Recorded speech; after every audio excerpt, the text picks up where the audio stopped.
오늘 하나님께서 우리에게 주신 말씀, 무엇을 드러내겠습니까? 라는 제목으로 전해보도록 하겠습니다.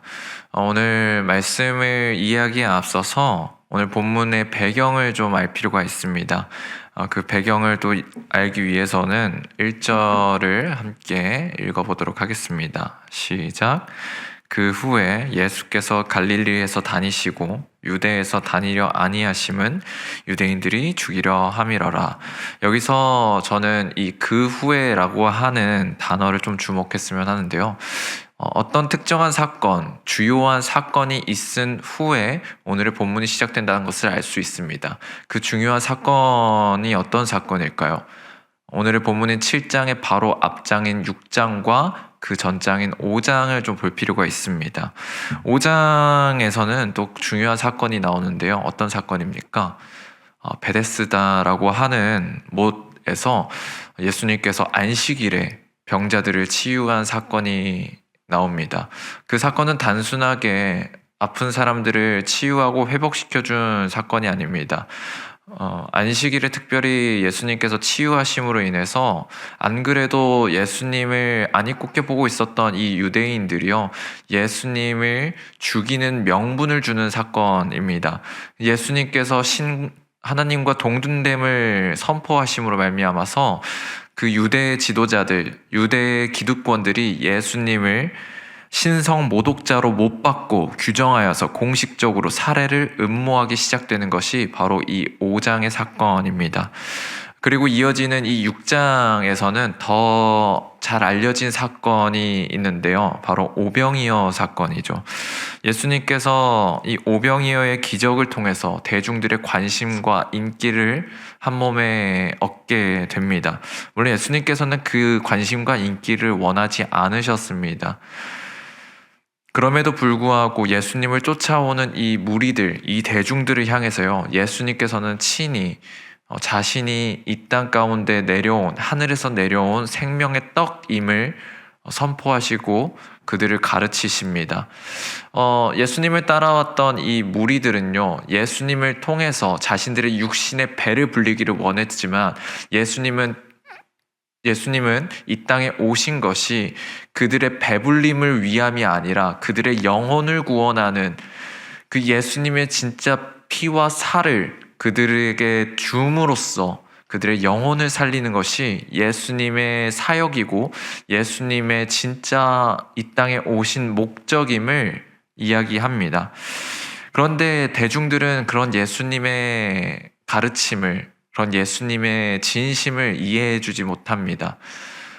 대중들이 원했던 것은 예수님으로 인해서 자신들의 삶이 부유해지고 자신들이 압제당하고 있었던 그 상황을 극복하고 역전하는 것, 이 이스라엘이 다시 한번 부강해지는 것이 이 대중들의 원함이고 니즈였습니다. 그러나 예수님께서 말씀하시는 것은 그 대중들의 원함과는 일치하지 않았기 때문에 많은 무리가, 이 무리의 많은 제자들이 예수님을 버리고 예수님에게서 다시 돌아서서 자신들의 일상으로 돌아가는 것을 볼 수 있는 것이 바로 6장의 말씀입니다. 대중들은 예수님을 떠났고 예수님의 적대자들은 예수님의 목숨을 위협하고 있는 상황 속에서 예수님은 압박을 받고 있는 상황입니다. 그런 상황 가운데에서 시기적으로는 어떤 시기입니까? 2절을 같이 읽습니다. 시작. 유대인의 명절인 초막절이 가까운지라. 초막절은 유대인들에게 있어서 유월절과 오순절과 함께 가장 중요한 명절로서 여겨지는 절기입니다. 그 초막절은 유월절과 마찬가지로 초막절을 앞둔 유대인들은 대부분이 예루살렘으로 모여서 그 명절을 지키고 그 가운데에서 기쁨으로써 하나님께서 이스라엘 백성들을 광야에서 40년간 지키시고 보호하시고 인도하셨음을 기억하고 기념하는 절기입니다. 그렇기 때문에 예수님도 유대인으로서 초막절을 지키기 위해 예루살렘으로 가는 것은 정해져 있는 과정이었습니다. 예수님은 앞서서 이야기했듯이 대중들로부터 무시를 당하고 그리고 적대자들로부터 목숨의 위협을 받고 있는 그런 압박당하는 상황 속에서 유대 한가운데 이 예루살렘 땅으로 들어간다는 것은 더욱더 큰 부담이 있는 상황이었을 것입니다. 안팎으로 압박을 받던 예수님에게는 그야말로 시험대에 오르기를 앞둔 상황이라고 할 수 있습니다. 그런 예수님에게 또 다른 압박을 더하는 그룹이 등장을 합니다. 그들은 제자 그룹도 아니었고 무리 그룹도 아니었고 유대 지도자 그룹도 아니었습니다. 바로 그 그룹은 예수님의 형제들이었습니다. 예수님의 혈육, 예수님의 가족들이었던 것입니다.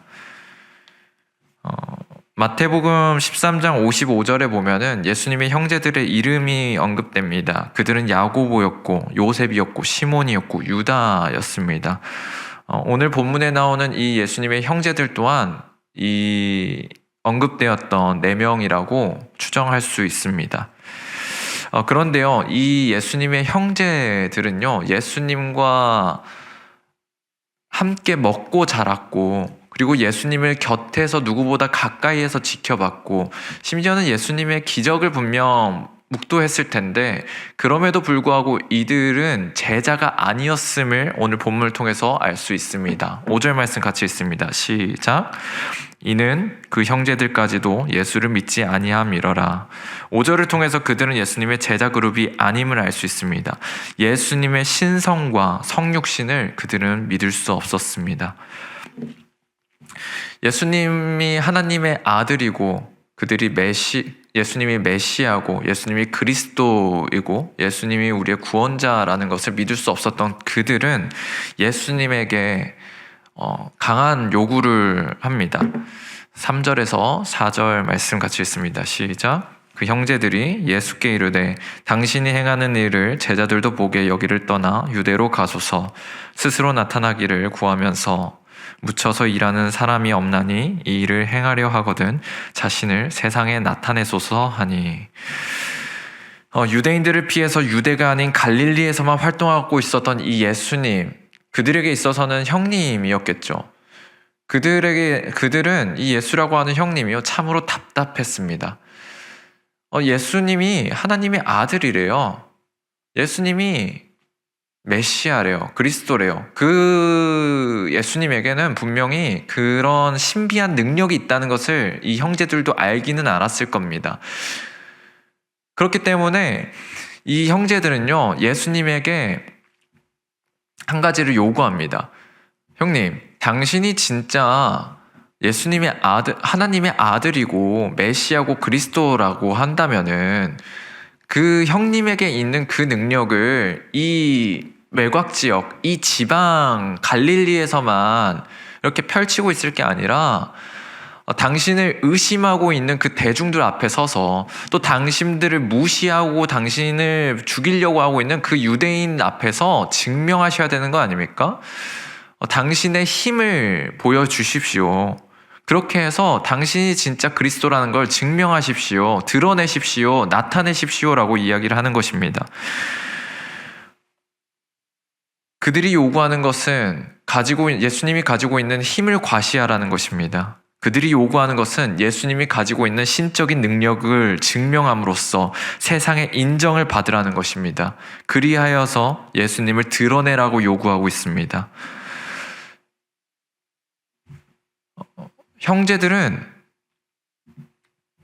저는 형제들을 보면 이렇게 생각됐습니다. 그들은 참 논리적이구나. 그들은 참 상식적이구나. 그들은 참 전략적이고 그들은 참 지혜롭구나. 맞습니다. 예수님의 말 맞다나 예수님이 진짜 하나님의 아들이고 하나님과 동등되고 그의 능력이 예수님에게도 동일하게 있다면은 사람들이 의심하고 있는 가운데서 이 5천 명 앞에서만 오병이어의 기적을 일으키는 것이 아니라 5만 명, 50만 명 앞에서 이 오병이어의 기적을 일으켜야 되는 것이 마땅한 것 아닙니까? 그 예수님이 억울한 상황 가운데 있다면은 그러면 이 광주리를 통해서 사람들을 배불리 먹일 것이 아니라 한순간에 저녁 식사 끼니를 채워주는 것으로 그치는 것이 아니라 하늘에서 만나를 매일같이 내려야 마땅한 것이 아닙니까? 그것이 지혜로운 방법 아닙니까? 그것이 우리의 상식적이고 논리적이고 전략적인 방법 아니겠습니까? 말씀에는 나오지 않고 있지만 그 현장에 같이 있었던 제자들의 생각 또한 크게 다르지 않았을 거라고 생각합니다. 그들도 예수님이 가지고 있는 힘을 드러내고 예수님을 무시하고 자신들을 무시하고 있는 세상 앞에서 증명하기를 원했을 것입니다. 우리도 크게 다르지 않습니다. 우리도 그리스도인으로서, 교회를 다니는 사람들로서, 하나님의 자녀로서 교회를 무시하고 하나님을 무시하고 그리스도를 무시하고 있는 세상 앞에서 하나님이 보란듯이 재림하셔서 행차하셔서 그들을 심판하고 하나님의 그 능력을, 하나님의 그 영광을, 하나님의 그 크신 힘을, 전지전능하심을 드러내기를 우리는 내심 기대하고 있음을 우리의 내면을 들여다봄으로써 알 수 있습니다. 그러나 그런 형제들 또 그런 제자들의 요구에 예수님은 거절하시며 이야기하십니다. 아직 나의 때가 오지 않았다. 예수님의 때는 아직 오지 않았습니다. 예수님이 이야기하는 예수님의 때는 어떤 순간입니까? 십자가죠. 예수님은 아직 십자가의 때가 오지 않았음을 이야기하면서 이 형제들의 그 요구를, 능력을 보여줄 것을 촉구하는 그 형제들의 제안을 거절하십니다. 그리고 형제들을 먼저 예루살렘으로 들여보내시고 예수님은 하나님의 타이밍, 하나님의 때를 기다렸다가 은밀한 가운데에 예루살렘으로 따로 들어가십니다. 이제 11절을 좀 보기 원합니다. 11절에서는 무대가 바뀝니다. 방금까지 형제들과 예수님께서 갈릴리 지방 가운데 있었다면은 이제 이 무대는 예루살렘 성전 한 가운데로 바뀝니다. 예루살렘 가운데에서 예수님을 죽이려고 눈에 불을 켜고 혈안이 돼 있었던 이 유대인들이요, 무리 한가운데서 많은 사람들에게 예수의 행방을 묻습니다. 예수가 어디 있느냐? 너희가 봤다고 그 증언하고 있는 예수를 당장 데려와라 라고 이야기합니다. 예수라고 하는 그 이름을 듣고 많은 사람들이 수군거리기 시작합니다. 이미 이 유대 땅 가운데에 예수님을 모르는 사람은 없었을 것입니다. 그들 나름대로 듣고 경험했던 예수님에 대해서 서로가 이야기를 합니다. 누군가는 예수님을 긍정적으로 이야기합니다. 아, 그는 참 좋은 선생이더라. 내가 그분의 말씀을 들어봤는데 그 말씀이 참으로 좋더라. 아, 내가 그분의 기적을 경험했는데 그분은 정말 우리의 메시아인 것 같더라.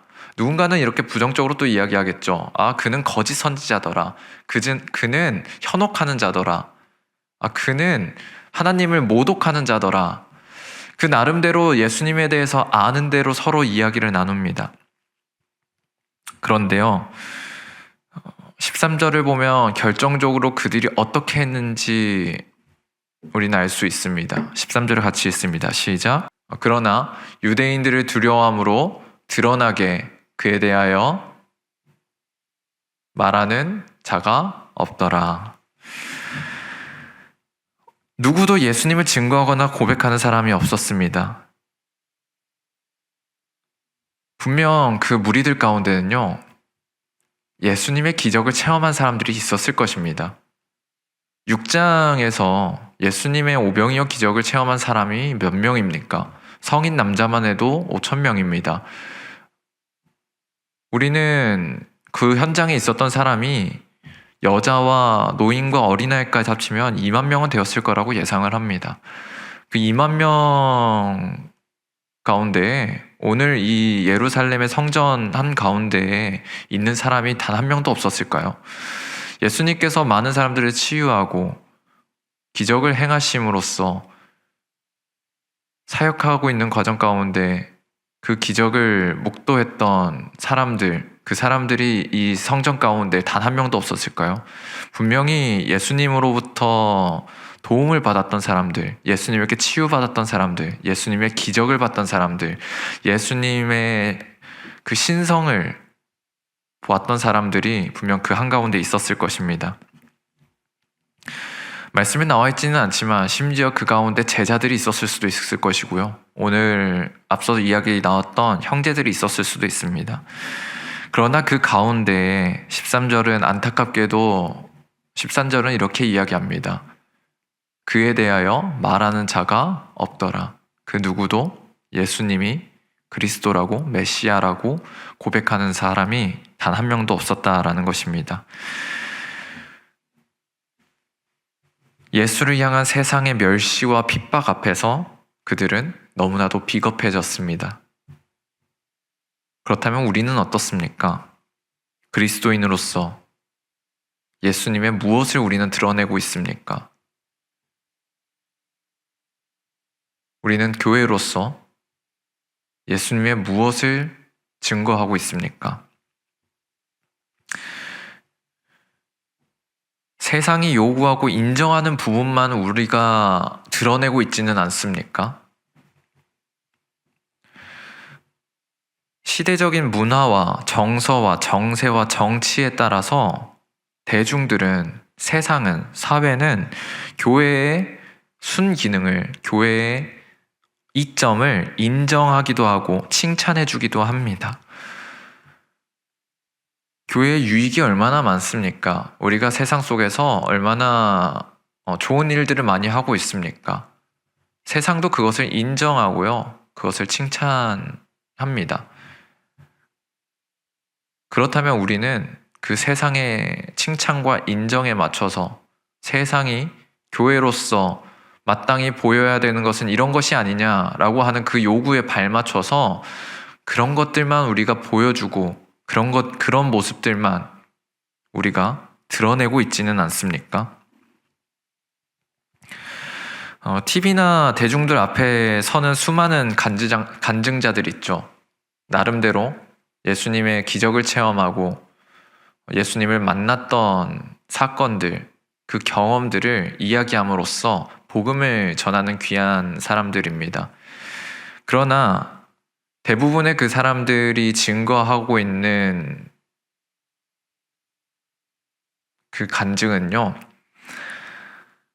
예수님을 믿고 성공한 사례, 예수님을 믿고 성취한 사례, 예수님을 믿고 성숙한 사례, 예수님을 믿고 성장한 사례들이 대부분임을 우리는 알 수 있습니다. 예수님을 믿으면 이런 것이 좋습니다. 예수님을 믿으면 이런 것이 유익합니다.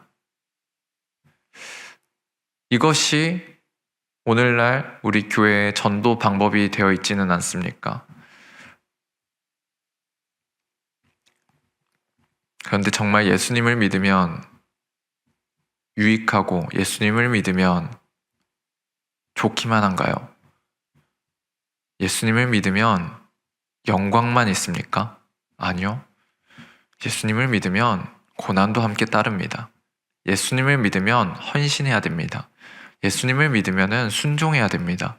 예수님을 믿으면 자기를 비워야 됩니다. 예수님을 믿으면 자기를 부인해야 됩니다. 예수님을 믿으면 회개해야 됩니다. 그런데 우리는 세상이 이야기하는 손해는 감추고 세상이 매력적으로 느끼는 유익만, 이익만을 우리가 자랑하고 드러내고 있지는 않습니까? 오늘 본문 5절은요, 예수님의 기적을 가장 가까이서 봤을 이 형제들이 정작 예수님을 믿지 않았다는 충격적인 사실을 이야기했었습니다. 그들은 예수님의 기적을 보지 못했던 걸까요? 아니요. 누구보다도 많이 봤을 겁니다. 경험했을 것이고 들었을 것입니다. 오병이어의 기적을 경험했을 것이고 물이 포도주가 되는 기적을 보았을 것입니다.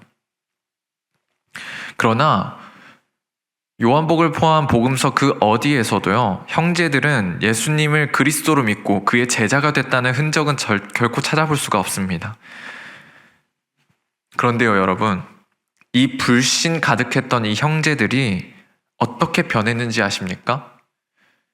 평생 30년 동안 예수님과 함께 했음에도 불구하고 예수님을 믿지 않았던 이 형제들, 예수님이 그리스도라는 것을 인정할 수 없었던 이 형제들, 오늘 말씀에서 예수님을 향해서 비아냥거리며 형님 답답합니다. 그렇게 하시면 안 되죠. 당신이 진짜 그리스도라면은, 당신이 진짜 메시아면은 지금 여기서 이러고 있을 게 아니라 유대 땅 가서 그 능력 한번 펼쳐보세요. 당신의 사역적인 성공을 이뤄보세요. 라고 비아냥거리며 제안하고 촉구했던 그 형제들이 어떻게 변했는지 아십니까? 아까 이제 마태복음을 근거로 이야기했던 이 형제 4명 가운데 야고보와 유다는요, 오늘날 이 성경에 야고보서와 유다서를 집필합니다. 그들은 자신의 이름으로 된 이 말씀을 쓰면서 가장 서두 1장 1절에 자신들을 소개하는데요. 그들은 이렇게 소개합니다. 예수 그리스도의 형제 야고보라, 예수 그리스도의 형제 유다라, 이렇게 소개하지 않았습니다.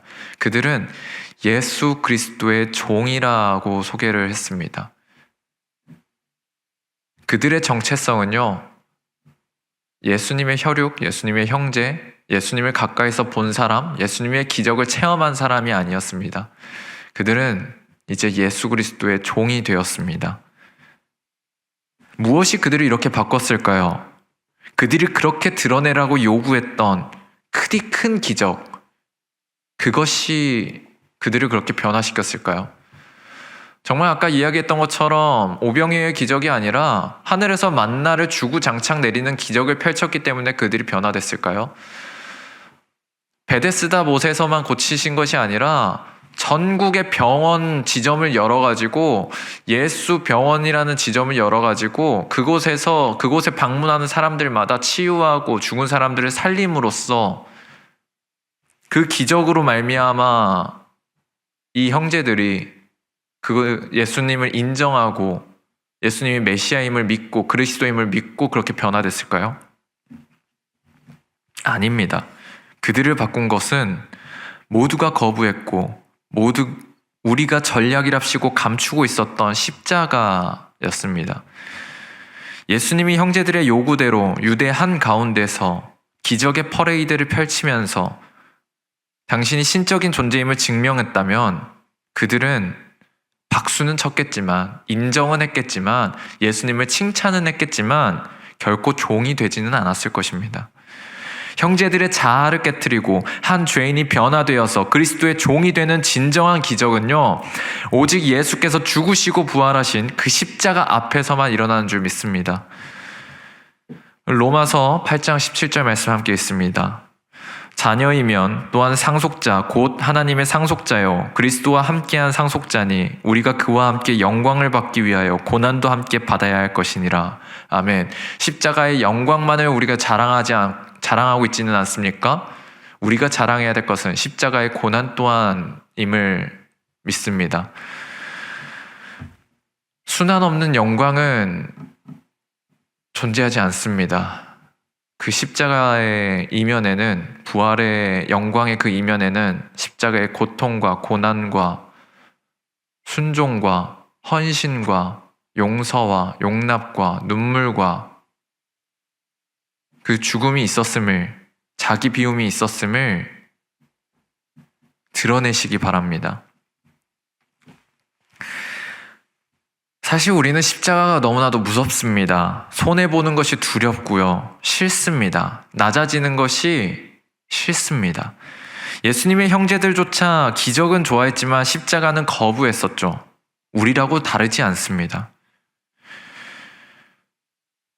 그리도 연약한 우리의 힘으로는요, 결코 십자가의 길을 갈 수 없습니다. 십자가를 증거해야 되는 거 아는데요, 십자가를 증거하는 삶을 사는 게 너무나도 어렵습니다. 그렇기 때문에 우리는 기도해야 합니다. 그렇기 때문에 우리는 그 십자가 앞에 엎드려서 간구해야 됩니다. 주님, 나의 상황을 역전시키는 그 기적이 아니라 나의 속사람을 변화시키는 십자가의 능력을 우리에게 허락하여 주시옵소서. 우리의 기도가 이렇게 바뀌어야 될 줄 믿습니다.